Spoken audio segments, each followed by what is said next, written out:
saya nggak pernah yakin gitu pergantian menteri itu mampu menjawab itu, karena aku kadang mikir gitu, ini mereka risetnya berapa tahun sih sebenarnya gitu untuk ganti kurikulum gitu ya. Menurut aku medan paling adil buat nguji sebuah kurikulum itu ya medannya adalah sekolah gitu. Menurut aku sih pemerintah atau si pembuat kebijakan tuh jangan alergi dong gitu dengan hasil nyata. Ternyata karuhun kita gitu ya, baby boomers kita gitu ya, nggak mewarisi kebudayaan membaca kan.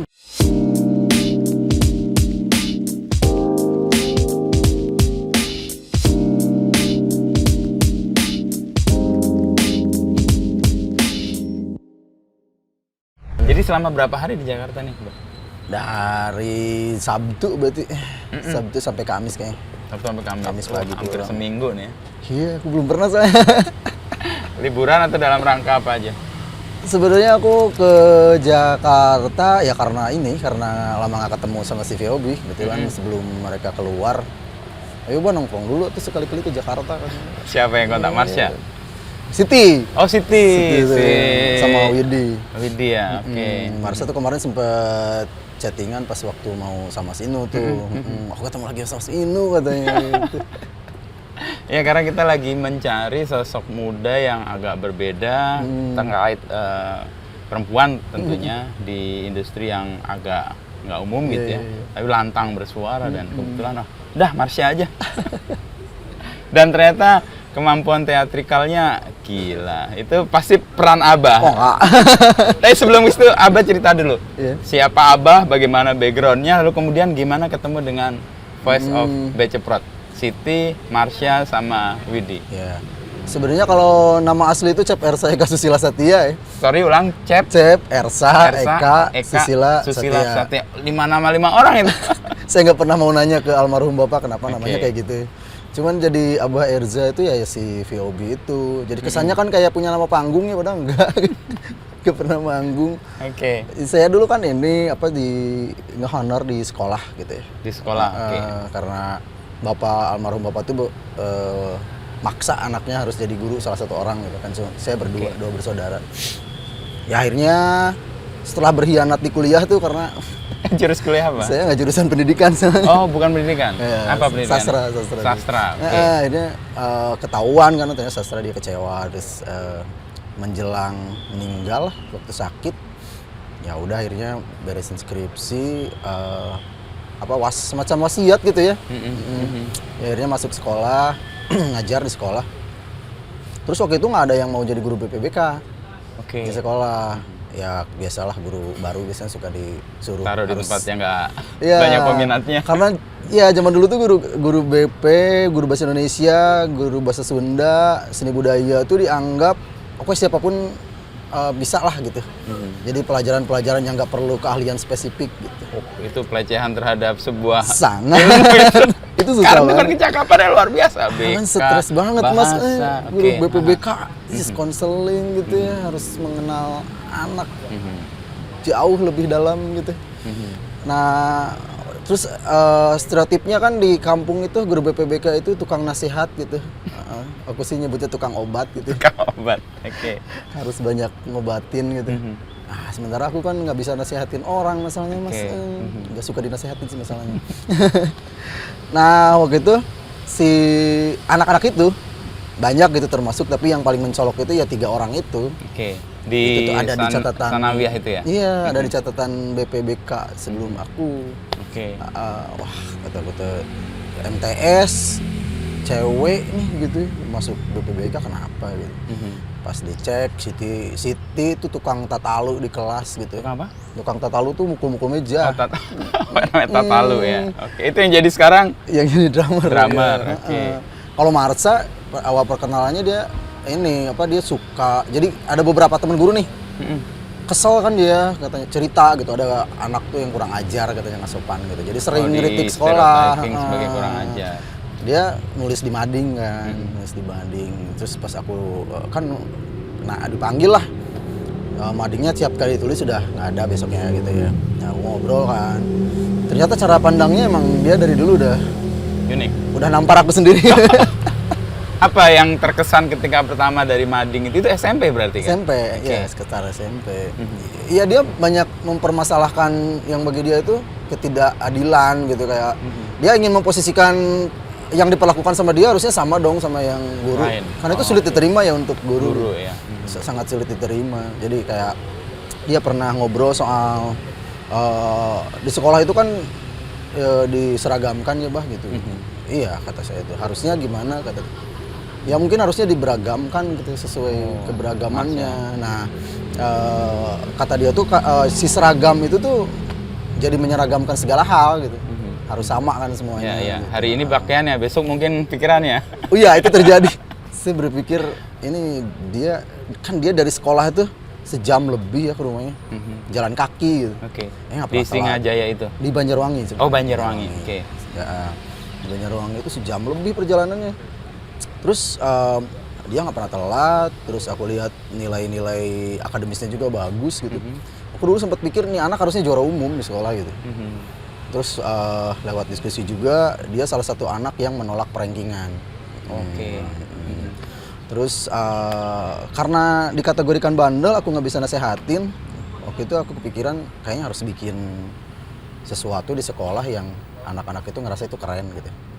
Ya karena awalnya kan selain Marsa sama Widi City tuh aku cukup gelisah gitu kan di sekolah banyak anak-anak yang kemudian aku nyebutnya manipulatif gitu. Jadi depan guru baik, di belakangnya mereka melakukan hal-hal yang menurut aku cukup mencengangkan karena di daerah terlibat tawuran, geng motor misalnya,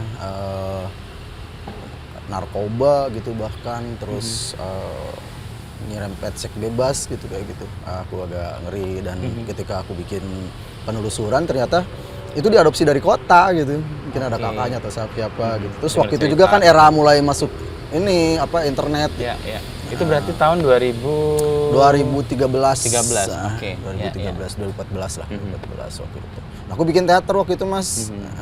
Karena teman-teman aku banyak yang anak teater. Jadi mewadahi aku sering curi obrolan gitu. Oh, bikin teater kayak gitu. Bikin, cuman masalahnya yang anak bertiga itu nggak mumpuni tuh buat main teater. Cuman aku kan nggak bisa udah masuk terus bisa nggak dibawa diproduksi. Ya udah kamu jadi tim produksi tuh. Tapi mereka ternyata emang lebih concern di musik. Oke, dari situ ketahuan dari situ minat ketahuan. dan bakatnya. Dan kayak kayak mereka tuh ketika begitu ketemu musik itu kayak punya rumah gitu, Mas. Kayak ada sesuatu yang bisa dibanggain dari dirinya gitu. Oke. Kayak Dan gitu itu sih. bagian dari Abah sendiri mendidik ya, memberikan kayak tadi kan kekerenan dalam Kekerenan ya, sesuatu yang usia nggak mereka pernah. dan kemudian itu musik jadi saluran yang pas buat mereka. Iya. Dan aku juga sebenarnya kan sering cemburu ya lihat mereka gitu. Maksudnya Awan nggak terlalu nggak terlalu punya jalinan pertemanan yang kuat tuh dari dulu. Nah pas begitu ke sekolah pun aku nggak punya lingkup pertemanan yang kuat. Terus pas melihat anak-anak yang terpinggirkan gitu, kok pertemanannya erat sekali gitu ya. Oke. Kayak mereka kayak punya kayak punya sumbu sumbu energi gitu buat menghadapi lingkup sekolah yang menurut aku lumayan capek ya kayak gitu. Kayak bisa melaluinya dengan kayak biasa-biasa aja, dengan baik-baik saja gitu. Nah, pas begitu ngobrol kan ketahuan tuh kemarahannya, kecewanya gitu, kritiknya gitu. Ya dari situ aku mikir kayaknya yang paling pas buat jadi bagian dari anak-anak di sekolah itu ya pertemanan gitu. Makanya aku dari ngajar awal tuh sampai sekarang mungkin masih coba pakai metode itu tuh, metode pertemanan. Nah, Abah kan tadi kuliahnya bukan kuliah pendidikan, kuliah sastra ya. Sastra apa dulu? Sastra Inggris. Sastra Inggris. Lalu kemudian menjadi guru. Lalu menemukan metode yang kayaknya pas ya akhirnya yang pertemanan tadi. Menurut saya pribadi. Nah, itu gimana penemuan itu? Apa karena tadi wasiat dari abahnya Abah? Abahnya Abah. Atau gimana kan sesuatu yang nggak tahu. Saya juga ngajar, tapi ngajar itu emang susah banget sih. Apalagi kita berhadapan dengan generasi yang berbeda gitu ya. Apalagi dengan luapan kemarahan, dengan pemberontakan. Tapi itu khas generasi yang memang sedang tumbuh. Tapi kan kita akhirnya menemukan pola atau cara. Nah, Abah sendiri gimana menemukan? Kayaknya pertemanan paling pas. Dan kayaknya ruang itu kemudian diadopsi oleh anak untuk kemudian, gue mau deh bertemu dengan guru atau konseling dan sebagainya. Mungkin karena saya itu kan nggak diwarisi kecakapan berbicara gitu ya. Oh, masa? Sama Karuhun, iya dulu gagap Mas saya di kelas tuh A gitu ya, ada skip-skipnya gitu. Pas pertama ngajar tuh menderita karena itu nggak bisa kayak tukang obat lah ngobrol gitu. Atau dakwah gitu ya di kelas. Lebih banyak bingung, menyerap. Ya mungkin karena orang tua, bapak saya juga bukan pembicara yang baik gitu ya. Nah dari situ kemudian gimana ya caranya biar karena saya merasa bahwa ketika masuk sekolah ya sebenarnya belajar saya gitu ya. Saya harus banyak belajar banyak hal nih gitu. Makanya waktu ke sekolah kan saya lebih banyak pelangap-pelongo sebenarnya. Karena itu sambil belajar sebenarnya. Ya pelangap-pelongo, maksud saya itu kan saya pelangap-pelongo lihat di lingkup sekolah. Terus itu kan mengingatkan saya di masa sekolah. Ternyata kebetulan gapnya sih menurut saya nggak terlalu jauh, hampir nyari sama dulu juga saya seperti itu. Diseragamkan gitu. Terus saya ingat satu momen ketika saya dulu bercita-cita ingin jadi pembaca puisi misal gitu ya. Lalu sama guru saya ditanya, itu cerita yang bagus cita-cita yang bagus tapi ada cita-cita yang lain enggak gitu. Kayak itu waktu ketemu sama mereka juga ya sama persis gitu ya. Terus cuman bentuk pemberontakannya gitu, bentuk kegelisahannya saya iri tuh. Mereka lebih berani gitu ya. Bahkan menyandang resiko tuh kayak enteng aja gitu ya. Kayak ya udah orang marah tuh ya pasti gitulah, dimarahin guru tuh ya udah kayak gitu. Ya jalan aja. Kayak udah biasa aja gitu. Nah, saya kan penasaran ya ternyata yang menguatkan itu ya itu jalinan pertemanan. Terus ada beberapa teman juga kan yang mencoba itu berteman dengan murid gitu. Ya ternyata tetap nggak semudah itu gitu jadi temannya siswa di sekolah itu nggak semudah itu karena mereka tuh menyandang pertemanan yang jujur mungkin Mas ya. Jadi pas begitu ada orang yang memaksakan diri untuk berteman tuh atau pura-pura gitu atau berusaha banget gitu. Berusaha banget itu mereka langsung tahu gitu. Wah, ini pura-pura gitu. Nah, perlu waktu sih untuk jadi bagian pertemanan itu dari mereka gitu. Dan ada cara khusus nggak Abah melakukan upaya untuk bisa diterima sebagai teman? Dalam konteks, akhirnya dia terbuka dan kemudian mampu menyampaikan gagasannya dan kemudian kan Abah ngerti ini anak penuh kemarahan nih, punya energi nih, tapi ada hal-hal yang perlu disalurkan. Itu gimana Abah? Melupakan wibawa sih menurut aku. Melupakan tuntutan wibawa kayak guru tuh harus berwibawa atau apa. Kebetulan aku malah takutkan dengan kayak gitu. Nah, ketika misalnya aku nggak mikirin hal-hal seperti itu gitu ya kayak natural aja, aku jadi bagian yang diterima oleh mereka gitu. Terus pertemanan itu menurut aku syaratnya adalah kejujuran gitu ya, jujur gitu ya. Kayak aku kan sering melihat temen tuh kalau ada satu temen diajarin sama temennya yang lain misalnya sesuatu pelajaran gitu yang dia nggak bisa, itu sampai ditoyor-toyorin kepalanya kan nerima gitu. Kamu tuh bego amat sih kayak gitu aja nggak bisa. Iya. Makanya menurut aku tuh sebenarnya pelajar di sekolah itu akan jauh lebih menguasai materi gitu kalau disampaikan oleh temennya. Aku sering nitip materi buat anak yang di kelas misalnya dianggap kurang. Di pelajaran tertentu. Aku sering nitip ke temennya aja gitu. Untuk memberitahu atau mengajari, karena itu lebih efektif. Lebih efektif ternyata. Metode itu yang kemudian diterapkan. Nah, untuk menjaga satu hal, pertemanan itu bagus. Tapi kan satu hal, ini guru nih. Iya. Nah, menjaga respect mereka atau relasinya tetap nggak bisa, relasinya kan nggak mungkin setara juga karena ini guru ini murid gitu. Nah. Mereka kan sebenarnya aku percaya ya, makanya nggak ada murid yang bodoh gitu gitu. Ya mereka punya semakin dekat dengan teman gitu. Ketika misalnya mereka punya teman, kan mereka semakin bela, semakin menghargai gitu sebenarnya gitu. Semakin peduli dengan sendirinya ya. Iya, aku berteman dengan mereka tapi ada hal-hal tertentu yang justru aku kaget, ternyata mereka semenghargai itu sama aku misalnya. Semisal sekarang kan mereka, aku nggak kebayang mereka tetap masih inget, masih nyebut gitu, aku kaget. Setiap ada acara memperkenalkan diri, Abah selalu disebut dan itu, wah ini gue harus ketemu nih si Abah ini yang mana itu. Nah, itu tetap berteman tapi karena pertemanannya tulus justru respect tumbuh di situ. Iya, karena mereka kadang kan misalnya ketika di sekolah nih, mereka membangun komunikasi yang seperti di luar sekolah nih sama. Mereka tahu ada beberapa teman guru yang kemudian nggak suka misalnya, terus jadi ngomongin aku misalnya gitu ya. Nah mereka kan jadi mikirin aku sebagai temennya, wah kalau ngomong kayak gitu tuh jadi siapa jadi di jelek nih sama yang lain gitu. Makanya dia jaga juga. Oke. Kayak gitu. Itu berapa lama dulu mendampingi Voice of the Ceprot untuk kemudian dia kan muncul ya di panggung yang lebih luas, lalu kemudian internasional. 2014 dari awal. 2014 awal menemukan namanya Abah juga yang Iya, kebetulan waktu itu kan mereka sebenarnya kurang diterima di sekolah gitu ya. kurang diterima di sekolah. Jadi di sekolah dan di lingkungan keluarganya gitu terutama sebenarnya. Waktu itu kan mereka sekolahnya di Kecamatan Banjarwangi tuh. Nah itu sebabnya kenapa namanya jadi Voice of Baceprot dan kemudian mereka sering bilang di Singajaya gitu.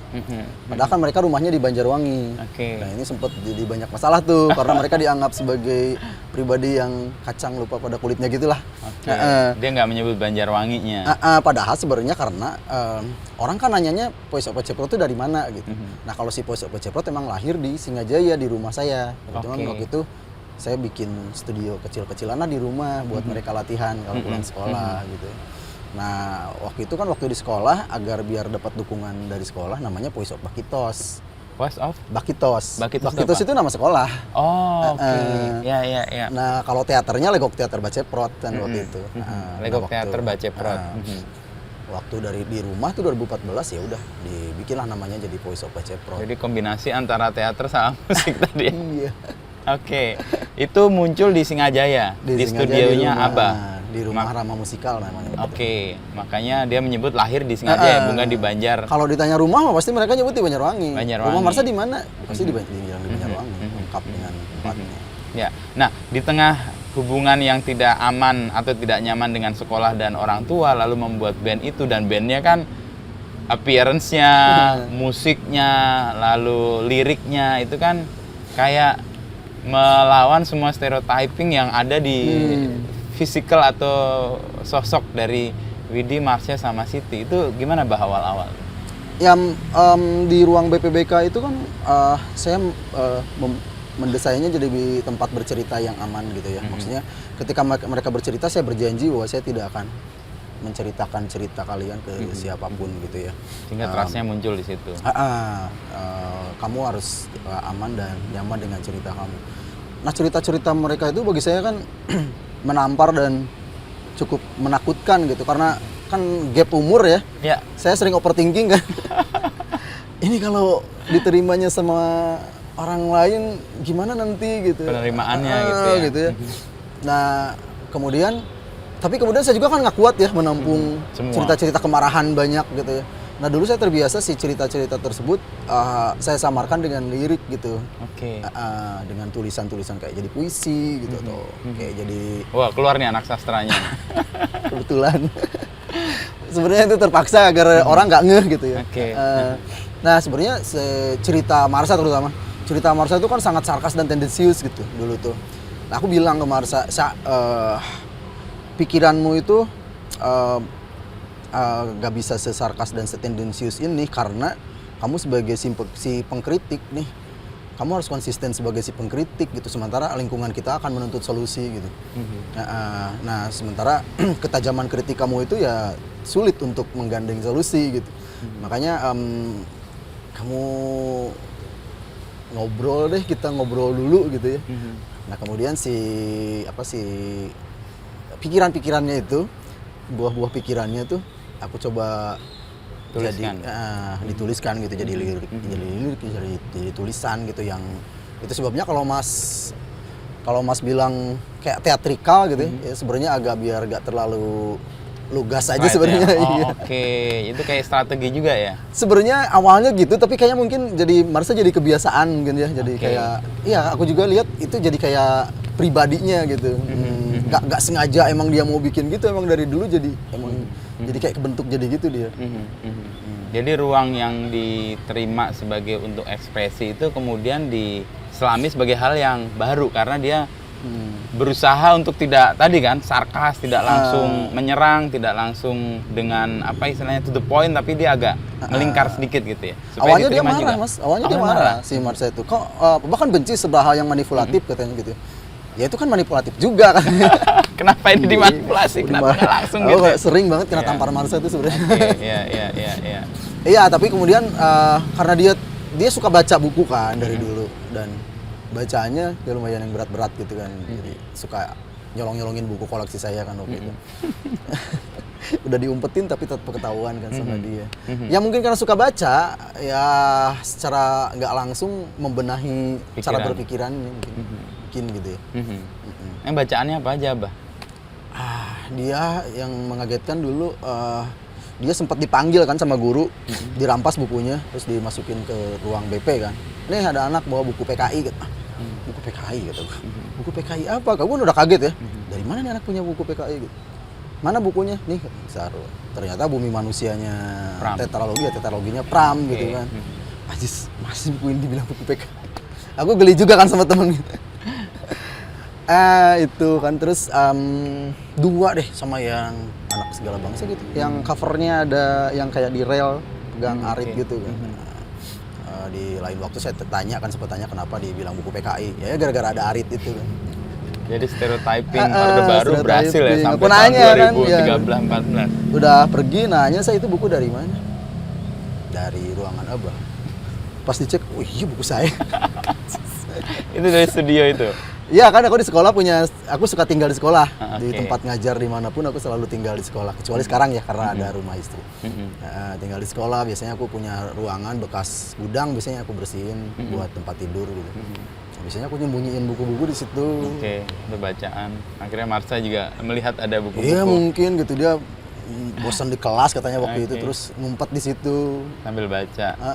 Nah, dengan posisi sebagai guru yang agak unik di tengah sistem yang mungkin juga membuat keseragaman guru sebagainya, ada resiko nggak yang dialami Abah di sekolah itu?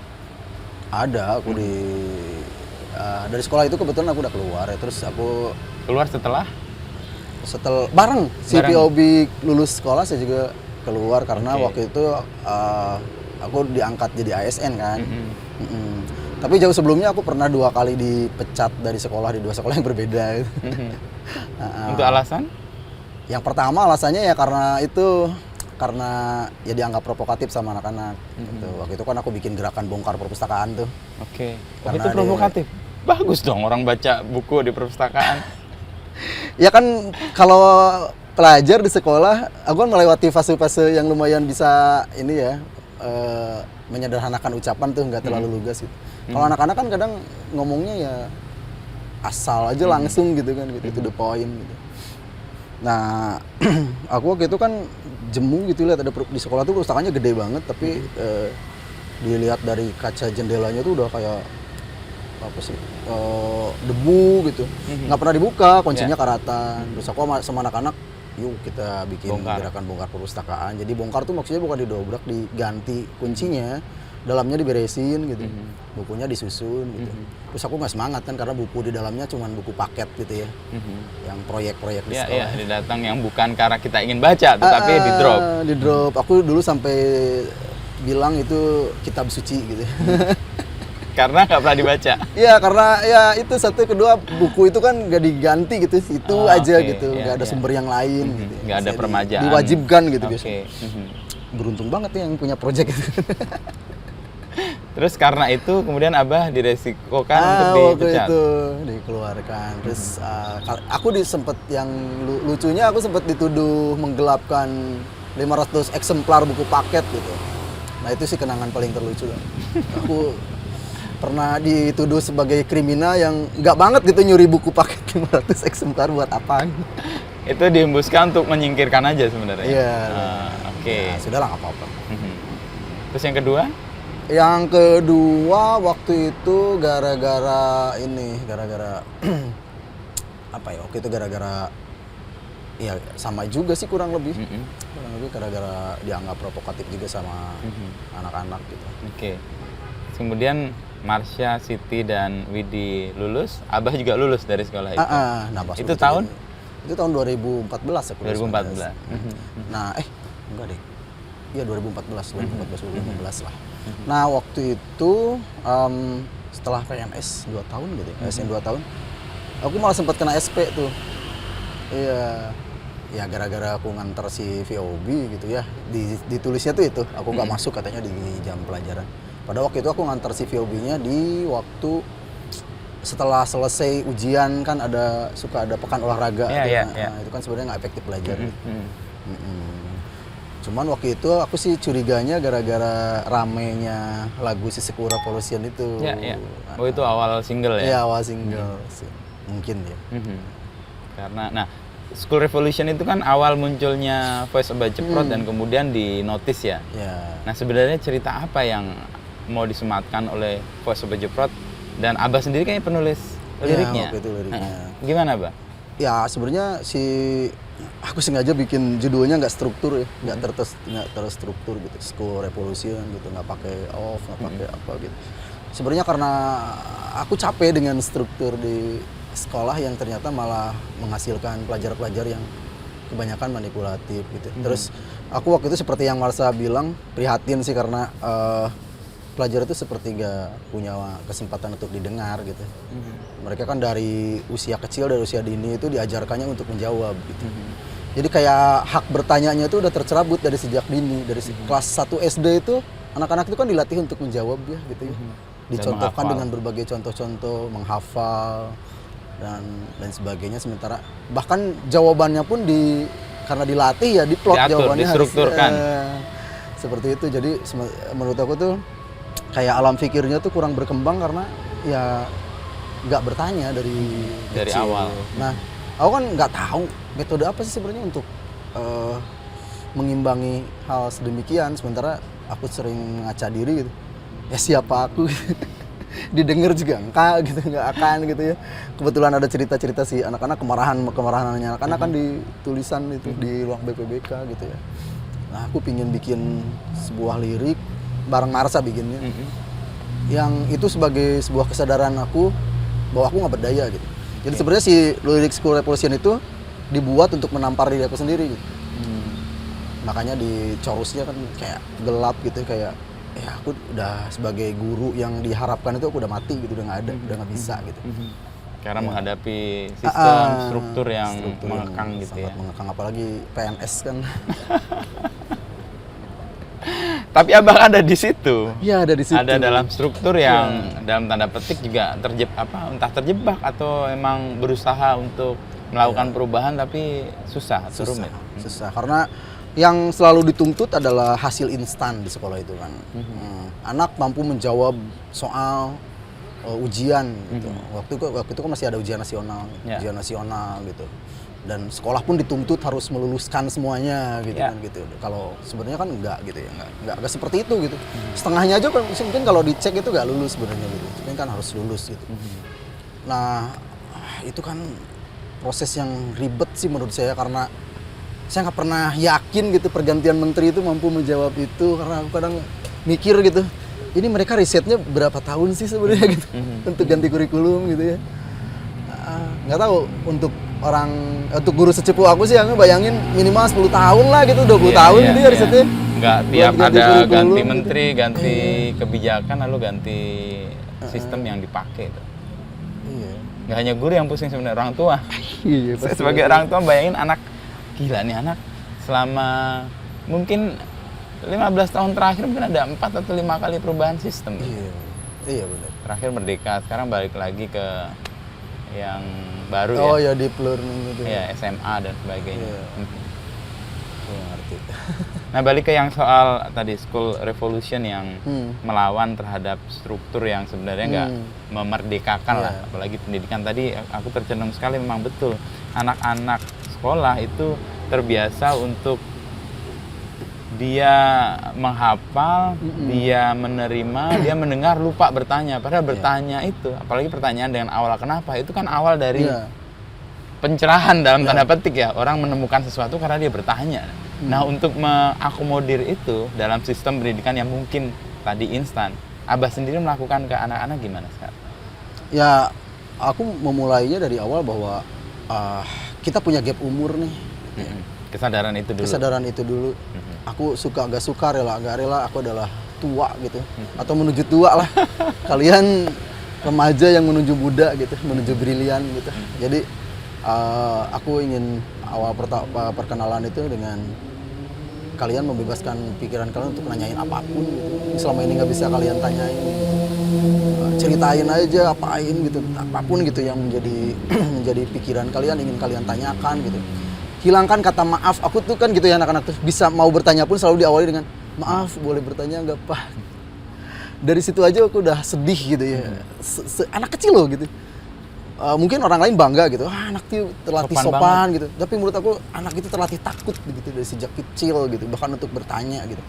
Yang paling menyedihkan lagi sebenarnya aku tuh sekarang itu Mas kalau lihat gitu di medsos ya, anak-anak SMA lah, taruh anak-anak SMA atau SMP gitu ya, diadili loh di media sosial gitu, diadili gitu, diharuskan mampu menjawab pertanyaan-pertanyaan hafalan gitu.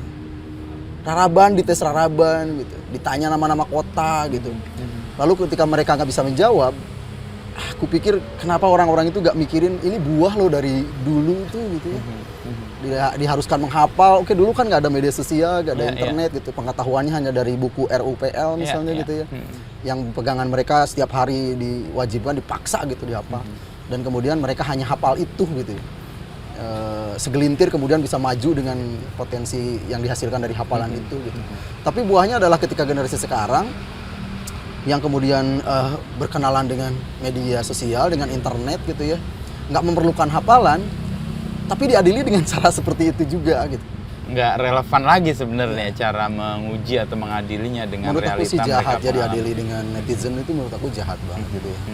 Aku sedih gitu ya ketika kemudian satu generasi gitu, Gen Z itu dianggap generasi yang apa ya, yang mencemaskan gitu ya, mencemaskan gitu ya. Ya di satu sisi aku tahu gitu, sadar gitu bahwa emang kita kayaknya menghadapi masa depan yang nggak terlalu cerah gitu ya. Ya tapi bukan itu menurut aku akarnya gitu ya. Tapi justru karena orang tua gitu, kita sebagai orang tua tuh kenapa gemar banget gitu menjadi pengadil gitu ya. Menjadi pengadil sebenarnya atas kegagalan kita di masa lalu sebenarnya gitu. Kenapa kita gemar banget cemburu dengan generasi sekarang yang kemudian memiliki akses, memiliki kemudahan gitu ya. Kenapa kita suka marah dengan generasi sekarang yang cenderung lebih apatis, misalnya memilih apatis gitu karena males dengan keributan-keributan hari ini gitu. Jadi kecemburuan generasi lama sebenarnya karena dia tidak menikmati dalam tanda petik kemewahan generasi yang baru yang begitu bisa leluasa itu menghadapi. Padahal kan generasi kita juga sama kan Mas, diperlakukan oleh generasi tua sebelumnya ya, sebagai generasi yang kurang ajar, gitu, melawan gitu. Tapi kalau soal generasi itu benar, saya selalu percaya dengan pernyataan Romo Mangunwijaya. Ya, dia mengatakan bahwa tiap zaman itu punya pahlawannya. Dan punya kecemasannya sendiri. Jangan merasa bahwa generasimu yang paling heroik gitu. Intinya kurang lebih kayak gitu. Itu di burung-burung manyar kalau saya nggak salah. Dan akhirnya kalau saya lihat sebenarnya persoalan antar generasi kurang lebih patternnya sama sih. Generasi tua tidak percaya generasi yang baru. Ketika saya kecil dulu, ketika saya remaja tahun 90-an, kita dimarah-marahin sama yang baby boomers ya, atau orang tua kita kan. Dan mereka ngerasa, lo generasi cuek banget sih, masa bodoh banget. Itu kan kata-kata yang di era itu mengkhawatirkan kan. Kalau sekarang kan ya apatis. Orang nggak mau punya perhatian atau tidak punya ketekunan untuk satu hal. Itu kan kayak bahasa yang sebenarnya cuek, masa bodoh. Sama aja sebenarnya. Itu sebenarnya persoalan antar generasi sih, bukan spesifik Gen Z atau spesifik generasi yang sekarang. Saya sepakat soal itu sih. Ya, saya tuh mikir kayak ini tiap generasi ini ya kayaknya pengen ngospek generasi di bawahnya. Ngepelonco terus. Nah, kalau dalam konteks yang lebih dalam ya soal kesadaran atau mencegah toksik itu sebenarnya kan kita harus melepaskan baggage atau beban kita di masa lalu supaya tidak kita berikan kepada generasi sebelumnya karena kita belum selesai kan. Harusnya berhenti di kita kan. Tapi itu ditularkan dengan cara yang sama, dan itu kalau dalam pendidikan di kampus-kampus itu ospek itu salah satunya melanggengkan sistem yang sebenarnya mewariskan dalam tanda petik toksik dari generasi sebelumnya sih.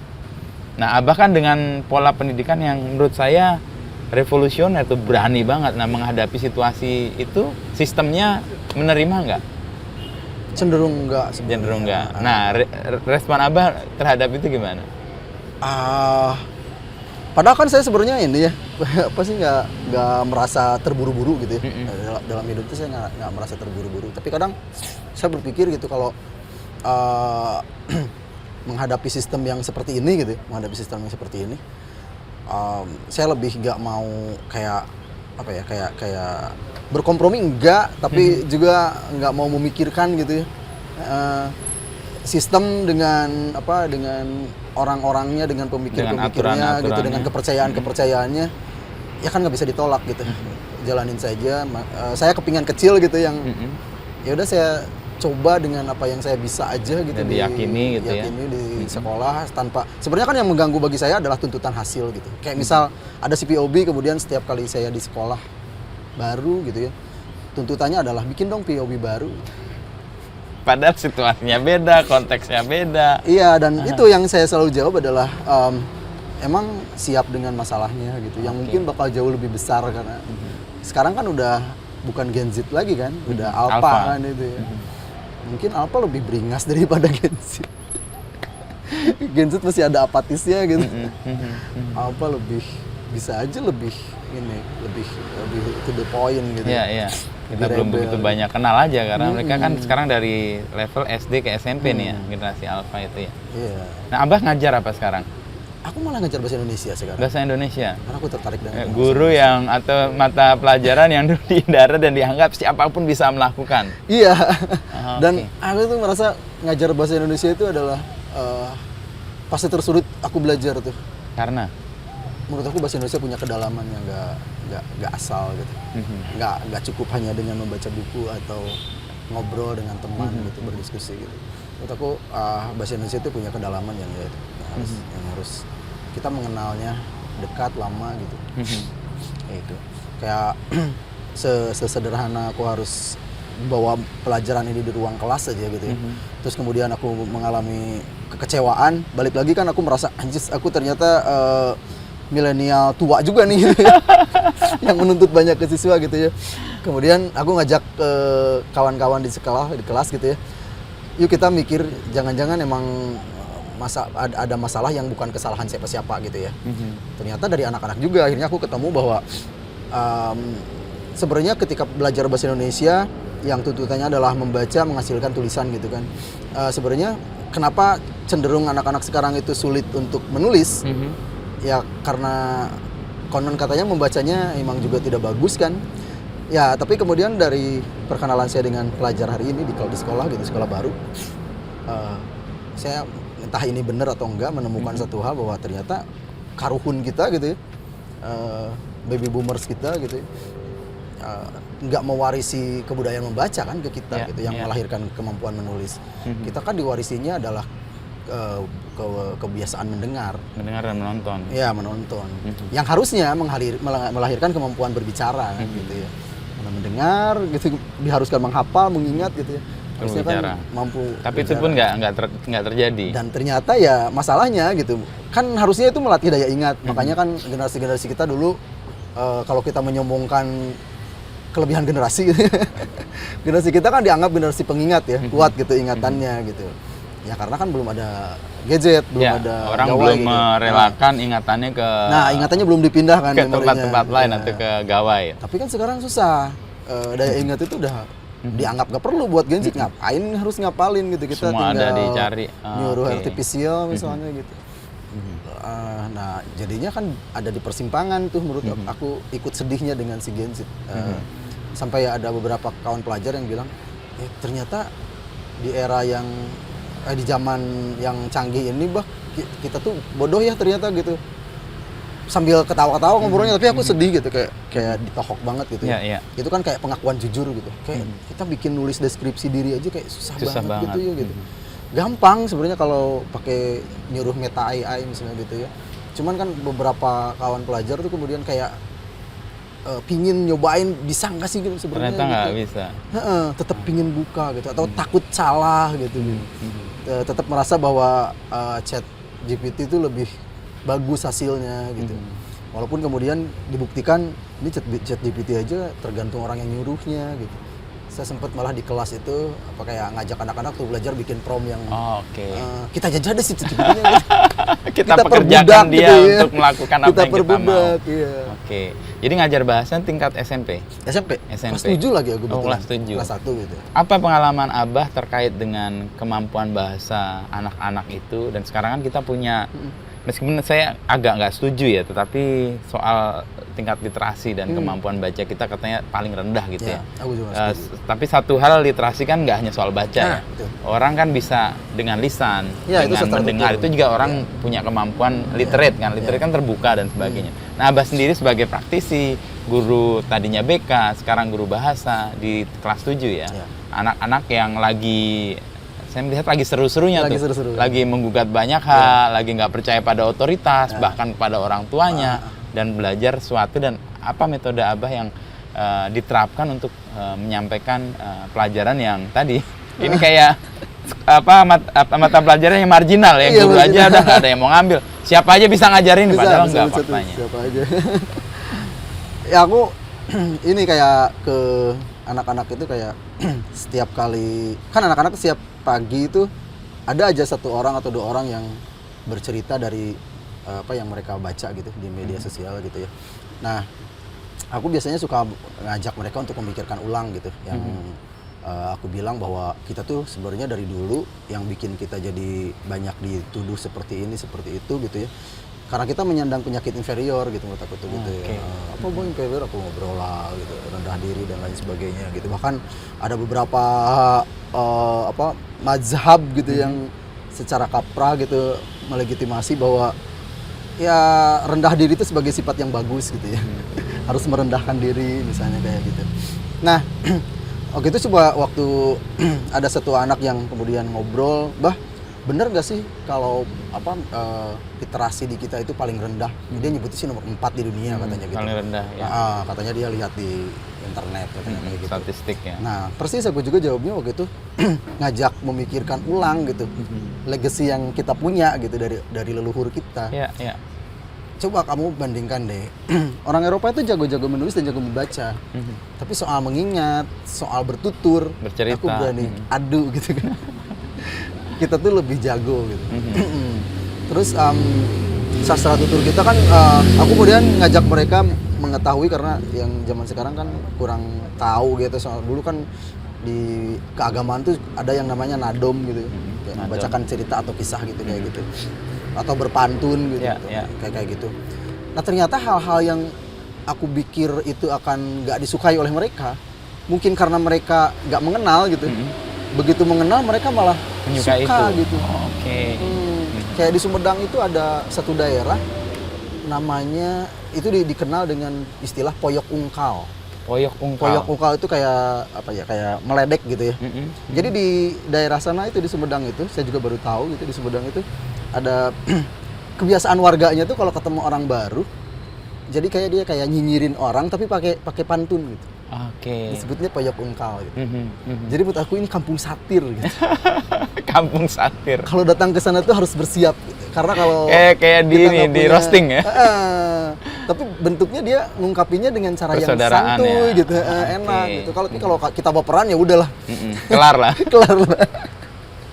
Itu pola bertutur, pola literasi yang sebenarnya beda dari kategori yang Ya. mungkin Dan- umum Eropa pakai ya. Iya, dan aku waktu itu kan menolak untuk pakai satu buku paket gitu ya. Nah itu masalahnya, cuman di sekolah itu punya pakem bahwa ya ini adalah buku sumber yang kita miliki yang harus digunakan. Oh iya juga sih kata aku. Ya cuman akhirnya aku ngajak si pelajar di situ bahwa ini bukan satu-satunya sumber kamu gitu. Sangat bisa kamu Cari sumber yang lain. sangat bisa kamu ketawain atau kamu koreksi gitu. Kayak gitu. Ya, keberanian untuk melakukan eksperimen juga akhirnya ya. Iya, Karena ya itu tadi sumber oke, tapi bukan satu-satunya ternyata. Dan bisa memasukkan sumber-sumber yang lain juga untuk membuka wawasan tadi. Bisa dimulainya dengan ini memantik anak-anak untuk memberani mempertanyakan isi buku itu. Dan ketika diberanikan ya mereka banyak mempertanyakan hal-hal konyol gitu deh. Dan itu keren sebenarnya. Iya, cuman Kan awal dari penemuan kan sebenarnya pertanyaan kan. iya. ada satu kutipan, kita banyak di sekolah itu nggak dilatih untuk berpikir sebenarnya. Akhirnya menghafal, menjawab tanpa sadar bahwa hafalan jawaban kita itu kadang-kadang nggak kita maknai dengan sungguh-sungguh. Itu sebenarnya gugatan waktu saya kan baru ketemu Wahyu Susilo, adiknya Wiji Tukul. Iya, aku lihat. Dan dia punya satu puisi yang kemarin dibacakan soal sekolah itu seragam itu. Dia harus pakai seragam. Persis gugatannya kayak si Marsha itu. Tapi di era tahun, berarti kan tahun 80-an itu. Harus seragam. Lalu menghafal presiden, menghafal menteri-menteri yang dia nggak, ini untuk apa buat hidup dia dan sebagainya. Dan akhirnya itu jadi puisi yang kemudian yang membuat Wiji Tukul nggak tahu sampai sekarang ada di mana sih. Nah itu kan awal dari gugatan-gugatan dan sebenarnya memantik anak-anak, apalagi di kelas 7 ya berarti ya, untuk bisa berpikir, melakukan penggalian sendiri kalau dalam bahasa Latin yang kemudian jadi awal mula dari revolusi Prancis, salahnya sapere aude, beranilah berpikir sendiri. Itu kan sebenarnya di bahasa yang Abah tadi lakukan, itu kan menggugat dan mengkritik. Ini buku salah satu aja ini. Tapi resikonya kan paket yang harusnya selesai bisa jadi keteteran tuh, gimana? Malah aku nggak pernah selesai. Makanya aku untuk apa sih menyamarkan itu, ya itu aku kembali menyebutnya sebagai kitab suci bahasa Indonesia. Di kelas. Ya nggak bisa diapa-apain ya. Lo harus melakukannya karena wajib. Enggak, sebenarnya walaupun aku nggak terlalu suka buku paket gitu ya. Sebenarnya bukan masalah isi atau yang bikinnya, bukan, aku nggak suka tuh karena ini ngebayangin buku paket datang ke sekolah gitu ya. Menurut aku tuh gimana prosedurnya gitu ya, di sekolah itu bukunya seragam itu semua gitu ya, itu kan berarti melalui entahlah itu melalui proyek-proyek deal-dealan tertentu gitu ya. Terus tapi karena walaupun aku nggak suka, misalnya kurang suka lah sebut, kalau nggak suka terlalu ekstrim, tapi aku juga sebel aja kalau lihat buku kemudian cuma dicoret-coret, disobek gitu ya. Nah sengaja sebenarnya aku bilang kitab suci itu, kitab kan bahasa Arab artinya buku juga kan gitu ya. Suci itu ya buat cerita ke anak-anak aja bahwa ya buku tuh harus dihargain gitu ya. Dihargain karena yang seperti gugatannya Marsha dulu, bahwa kita tuh jangan-jangan di sekolah itu sebenarnya diajari untuk jadi koruptor sejak kecil, jadi plagiat. Karena dulu itu sampai sekarang juga kayaknya masih ada. Itu di sekolah itu biasanya kita kalau guru masuk itu disuruh mencatat kan dari buku tersebut, mencatat satu bab, berapa bab gitu ya. Nah tanpa menuliskan sumbernya gitu. Itu dulu kritik Marsha tuh. Kita tuh dari kecil tuh, dari dulu gitu suka nulis, disuruh nulis itu waktu di MTS kelas 8. Iya kan kata Abah kalau di kelas kalau kita nggak mengutip satu sumber gitu, itu sama dengan merampok gitu, sama dengan plagiat gitu, plagiator. Nah kan kita kan belum pernah tuh disuruh menulis dengan sumber yang clear gitu. Nah, jangan-jangan kita tuh emang dididik untuk jadi koruptor sejak kecil gitu di sekolah gitu. Nah aku juga kan makanya kemudian bilang kitab suci gitu, kitab suci bahasa Indonesia, ya agar mereka menghargai buku apapun itu gitu. Dan menyebut sumbernya kalau memang kutip, dan kalau kita ngerasa terinformasi dari situ, dia dimunculkan sebagai sumber informasi ya. Kalau Abah sendiri ngerasa, kan sekarang jadi guru nih, berarti 2014 sampai sekarang hampir 10 tahun lebih ya berarti ya, jadi guru. Nah dalam rentang waktu, saya amat jarang ngobrol dengan guru. Nah ini kebetulan guru bahasa, dan sekarang kita punya persoalan yang cukup serius tentang pendidikan. Abah punya keresahan sendiri nggak dengan sistem pendidikan, terutama ya SMP lah di Indonesia yang Abah sendiri gulati sampai 10 tahunan lebih ini? Banyak sih sebenarnya. Keresahan paling umum tuh itu sebenarnya menurut saya tuh kayak guru itu nggak cukup waktu untuk benar-benar memahami akar masalah di sekolahnya sendiri, di sekolahnya masing-masing gitu. Karena menurut aku tuh Indonesia itu terlalu luas gitu ya, sangat luas gitu ya. Memplot pendidikan yang satu sistem, ya aku bukannya nggak setuju ya, karena namanya negara gitu ya, harus ada satu sistem yang mengakomodir gitu. Cuman masalahnya itu, pertanyaanku tuh, ini kenapa ya setiap kali aku ikut workshop gitu tentang kurikulum tuh, mereka begitu berbicara tentang kurikulum itu megah gitu ya, bermegah-megah dengan dengan teori, dengan kalimat gitu ya. Tapi pas begitu aku balik ke sekolah gitu ya, ada kemudian misalnya kayak guru penggerak atau apa gitu ya, kemudian mengakomodir sebagai apa ya, sebagai tombaknya dari si kurikulum itu. Aku kayak apa ya, kayak kembali ke ini, ke kesunyian gitu.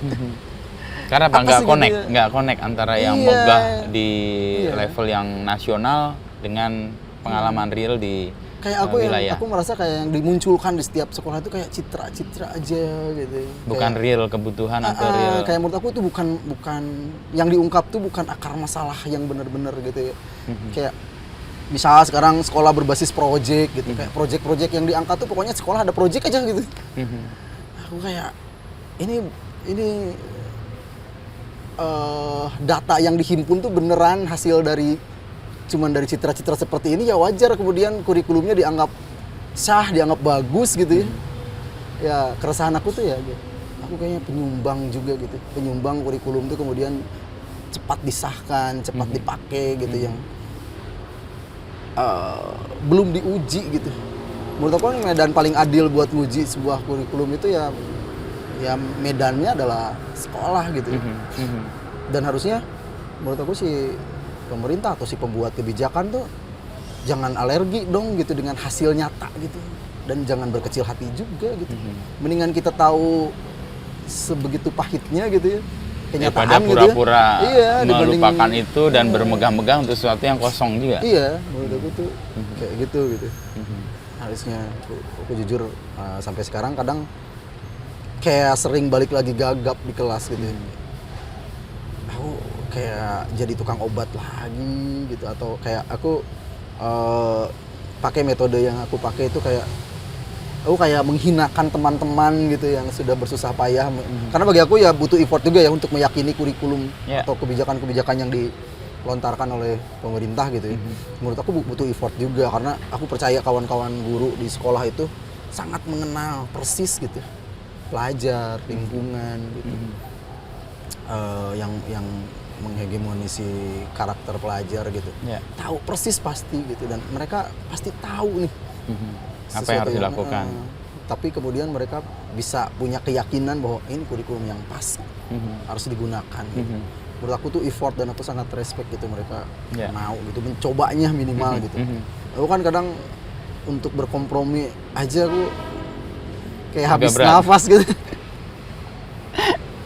Tapi dalam posisi kan satu hal kurikulum, tapi realita yang ada akar masalahnya kadang-kadang beda. Nah, titik temunya Abah gimana dalam konteks mengajar, dan kemudian kan mengajar itu satu hal ya, ada tuntutan ya akademik dan sebagainya. Tapi kan menurut saya juga ngajar juga, saya nggak berhenti di situ. Saya akan sia-sia kalau cuma anak dapat nilai bagus tapi dia kosong, atau dia nggak menggugat apapun dalam perjalanan dia sebagai siswa.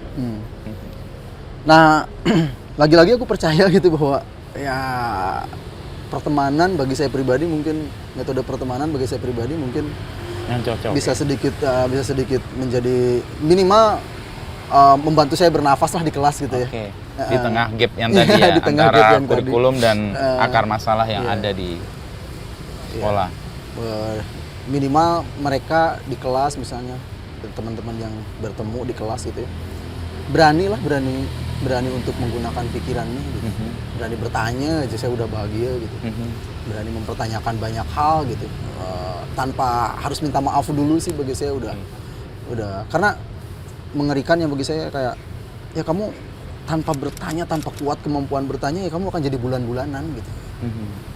Karena kemudian ketika berani bertanya saja, mempertanyakan sesuatu, kamu langsung dianggap melawan, bahkan dengan orang-orang yang harusnya jadi bapak kamu langsung dilempar nih ke tengah pengadilan masyarakat. Aduh, saya ngeri gitu ya.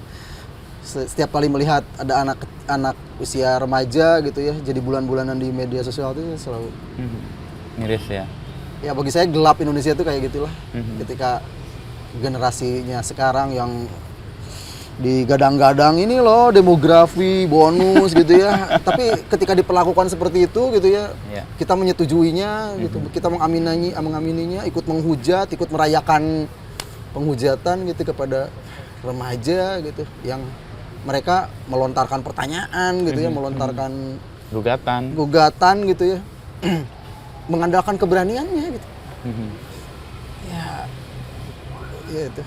Nah, sebagai guru, gimana cara atau metode yang Abah kemudian pakai untuk membangkitkan keberanian murid bertanya dan menggugat tanpa tadi harus bertanya mas harus minta maaf, itu kan sebenarnya itu nggak ada kesalahan apapun untuk bertanya. Itu gimana metode Abah untuk membuat siswa punya keberanian itu? Dan itu kan kayak anak melakukan itu, kita sebagai guru pasti senang sekali. Saya sebagai guru punya andil setidaknya membuka wawasan dia untuk kemudian dia berani bertanya dengan sendirinya gitu. Sekarang ini saya makanya sangat berterima kasih sama si Poi Sobat Ceprot itu ya. Karena aku dibantu banget sama mereka. Dengan keberadaannya mereka gitu ya, aku jadi kayak punya cerita yang nggak omong kosong gitu. Maksudnya kayak kan beberapa orang tuanya mereka itu ternyata fans si POB gitu. Sebenarnya aku di sekolah nggak bercerita kepada siapapun gitu ya. Orang tuanya ada orang-orang tuanya si pelajar itu yang mengenali gitu ya. Oh ini Mbak Ersa gitu ya, si POB. Kemudian beberapa anak kan nanya lah siapa itu gitu. Ya akhirnya aku bercerita lah tentang kenapa penting bertanya gitu. Pertama kita biar gak jadi sakit gitu, sesuatu yang meresahkan pikiranmu tuh ya ditanyakan gitu, kenapa itu penting gitu ya Bu. Kemudian bercerita tentang 3 orang itu gitu, dan kemudian ya mereka kemudian memahami gugatan atau cara berpikirnya si VOB gitu ya, kan nggak terlalu berjarak seperti kita kan. Mereka deket gitu. Dan mereka bisa memahaminya dengan menarik, dengan cara berpikir yang menarik. Iya, mereka bisa maju kemana-mana gitu, pikirannya didengar gitu, dan baik-baik saja gitu. Awalnya hanya karena bertanya. Iya, ketika bisa menggabungkan pertanyaan itu malah gitu. Dan kalau orang punya kemampuan bertanya, itu kan berarti dia punya keresahan kan, atau setidaknya ada hal yang dia mau konfrontasi atau klarifikasi atau konfirmasi. Nah, orang bisa punya kemampuan itu kan biasanya dia punya pembanding tuh. Nah, untuk pembanding kan kalau tadi kita ngomong, orang bisa menulis karena dia banyak membaca, orang bisa banyak bertanya karena dia banyak mendengar. Nah, itu seimbang nggak antara asupan yang dimiliki oleh anak-anak untuk kemudian dia bisa menggugat dan bertanya dengan kemampuan dia sekarang? Aku punya harapan. Punya harapan. Walaupun jomplang gitu ya, tapi kan dengan percepatan ini ya, dengan kecepatan informasi gitu ya, harus informasi gitu ya. Nah, menurut aku ya generasi sekarang itu kan generasi yang udah jenuh. Udah jenuh ya gitu. Nah, karena rendah juga sih. Iya. Udah jenuh dengan serba yang maju-maju gitu ya. Nah, mereka menurut aku tuh punya perhatian gitu, terhadap hal-hal yang di luar umum gitu. Di luar umum. Contoh kayak kemarin aku baru dengar ada tren balik handphone jadul misalnya. Iya, malah mereka kan orang kembali ke buku lagi. Iya, orang kembali ke buku lagi. Aku berdiam hening untuk membaca. Bahkan aku tahu dari beberapa orang pelajar gitu bahwa Swedia gitu ya, tiba-tiba ingin membalikan lagi buku gitu, buku tulis gitu ya. Setelah berapa 15 tahun menggunakan digital gitu ya. Bahwa sadar ada kemunduran. Nah, ketika misalnya ada anak-anak pelajar usia remaja kemudian yang bisa menjangkau pikiran-pikiran seperti itu, nggak tahu ini disebutnya kayak menghibur diri. Aku sih itu ya, kayak punya harapan gitu ya. Aku selalu punya harapan bahwa di setiap kegelapan tuh ya selalu menempa, walaupun nggak banyak gitu, menempa orang-orang gitu, kaum muda terutama itu, kaum remaja gitu, untuk mau berpikir. Dan situasi itu kayak sebenarnya kalau dalam siklus sejarah kan itu kayak ada yang ekstrim lalu kemudian muncul lawannya kan. Misalnya orang punya retensi yang sangat rendah tentang sesuatu, kejenuhan yang luar biasa, malah ada tren orang menekuni satu hal dengan sangat intens itu kan. Misalnya tadi menulis tangan lagi, membaca buku tanpa alat gawai di sekitarnya, dan orang memfungsikan gawai sekarang sefungsional mungkin. Even sekarang kemarin saya lihat Jeff Bezos atau Amazon akhirnya meluncurkan mobil yang sangat simple, nggak ada segala macam teknologi computerized dan kembali ke mobil pada umumnya, bahkan kacanya pun engkol, jadi manual banget meskipun dia EV ya.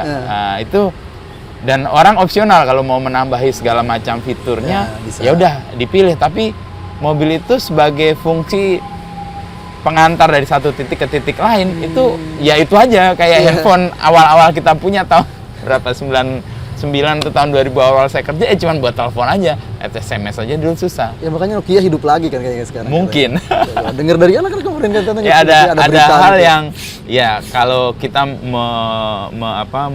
melakukan hal pada titik sampai di ekstrim pasti akan ada lawan Ya, ya. sebaliknya. Itu kan kayak Jadi pendulum hukum aja ya. ya, dua hal yang kemudian ya itu membuat dunia mungkin seimbang atau Seimbang. bisa lebih harmoni di antara yang bertegangan dan sebagainya gitu.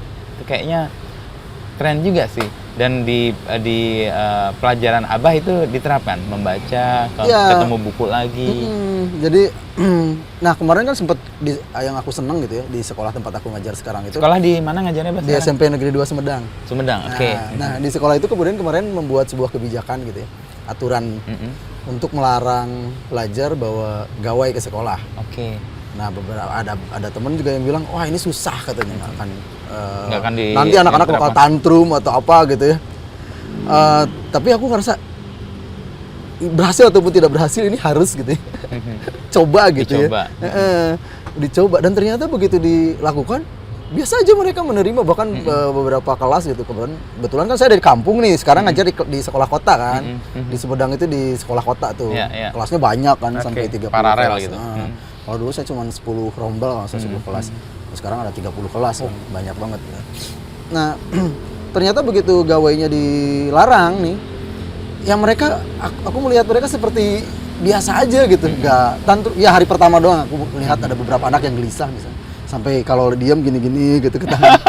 Karena kebiasaan.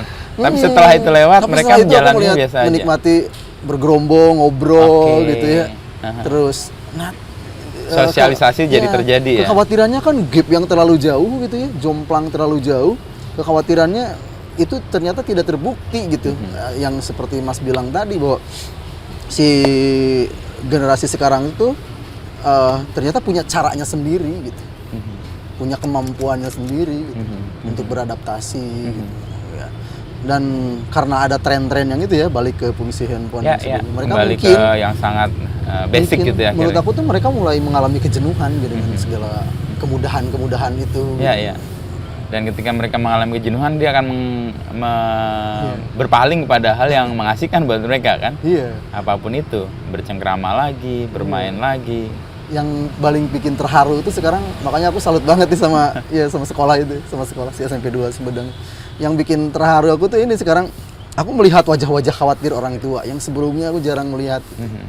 Ya karena nggak bawa handphone, jadi mereka kan khawatir anak saya udah pulang atau belum gitu. Diantar jemput lagi sama orang tua. Karena mereka nggak bisa berkomunikasi. Iya.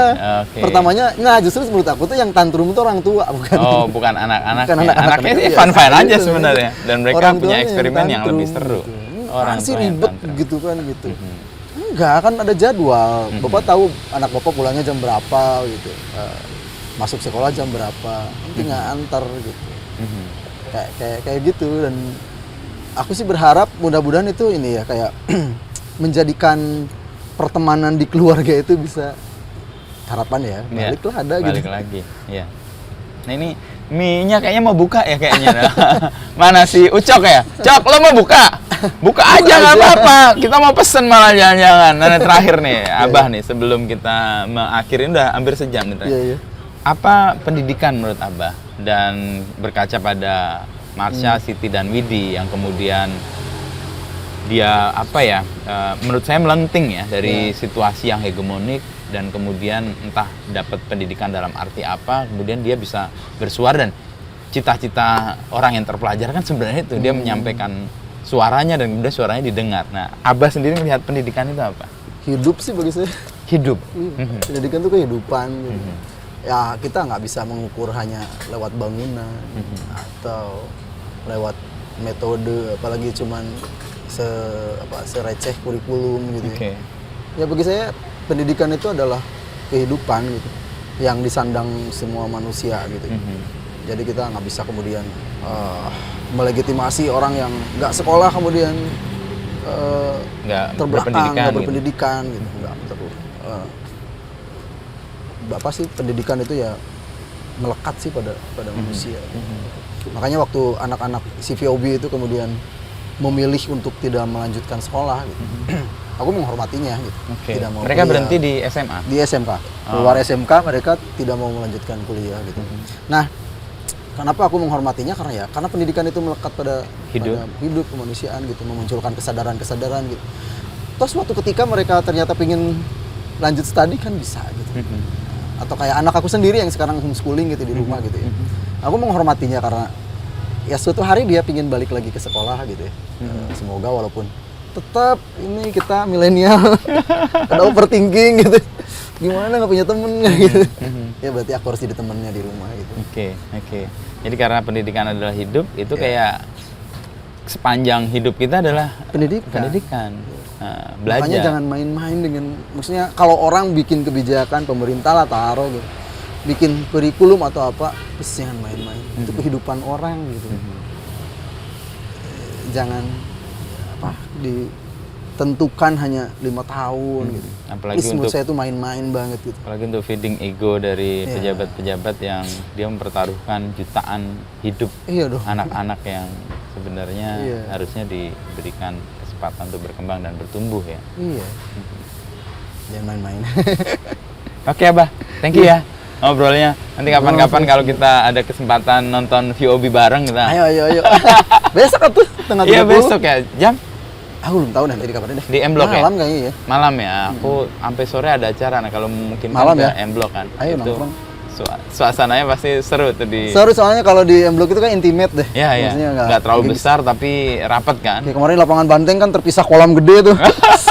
Jaraknya ada interaksi yang kurang. Oh kemarin di lapangan banteng. Iya, aku nontonnya sengaja di belakang sih kan ada. Abah sebutan. sendiri main musik nggak?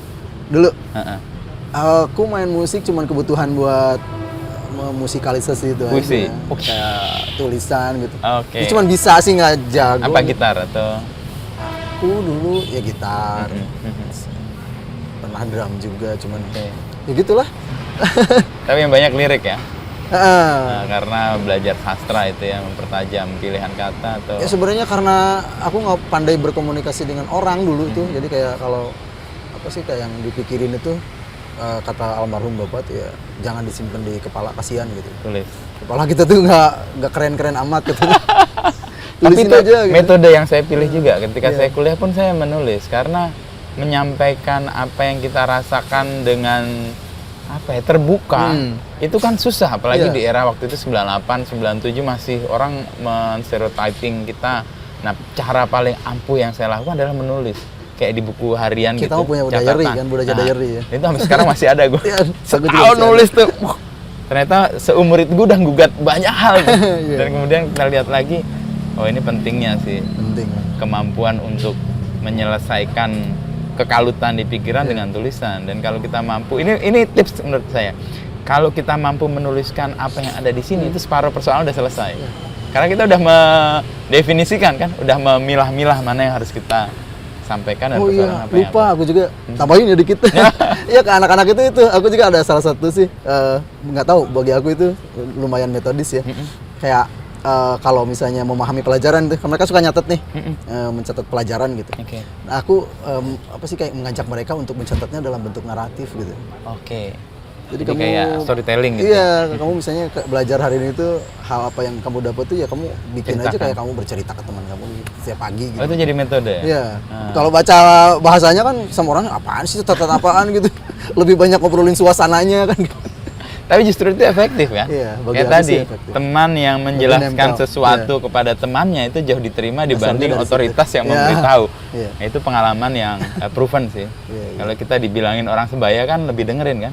Tapi kalau kita denger atau dinasihatin oleh orang yang lebih senior Iya. gitu, apalagi junior gitu orang nggak mau denger. Takut salah gitu. Nah, metode pertemanan itu salah satunya dengan menulis itu, Iya, naratif. Dan itu proven sih. Thank you Abah ya. Aku yang makasih banget Mas. Cok, Berasa. mana nggak buka-buka nih? Buka aja udah. Kita mau menunggu ayamnya diseduh atau diapain gitu. Thank you, Bah ya. Iya, sama-sama Mas.